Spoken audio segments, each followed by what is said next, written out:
संघर्ष समितीच्या वतीनं जालना शहरामध्ये त्यांच्या समाजाच्या काही मागण्या घेऊन दीपक रणनवरे या ठिकाणी उपोषणाला बसलेले आहेत। समाजाचा त्यांना पाठिंबा आहे आणि प्रामुख्यानं ब्राह्मण समाजासाठी आर्थिक विकास महामंडळ स्थापन व्हावं ही एक त्यामध्ये प्रमुख मागणी, याबरोबर अन्य काही मागण्या आहेत। मला असं वाटतं की शासनाने अनेक वेळेस या बैठका घेऊन अशा प्रकारची महामंडळं इतर समाजाला जे दिले तसं ब्राह्मण समाजालाही देण्यात येईल अशा प्रकारचं आश्वासन दिलेलं आहे, परंतु अद्यापर्यंत ती मागणी पूर्ण झाल्यामुळं समाजाचे प्रतिनिधी म्हणून दीपकने या ठिकाणी उपोषण सुरू केलेलं आहे। मला असं वाटतं की ही मागणी रास्त आहे, समाजाच्या हिताची आहे। मी उद्या मुंबईमध्ये देवेंद्रजी फडणवीसांच्या सोबत आहे, जरूर मी ही मागणी त्यांच्या कानावर टाकीन आणि ब्राह्मण समाजासाठी अशा प्रकारचं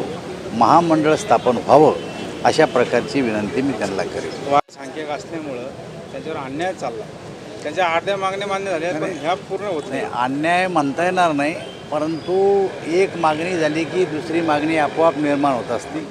ही केवळ ब्राह्मण समाजाचंच नाही तर साऱ्या समाजाला समाजाच्या इतर घटकाबरोबर जगता यावं यासाठी ज्या काही मागण्या समाज करतो त्या मागण्या रास्त आहेत।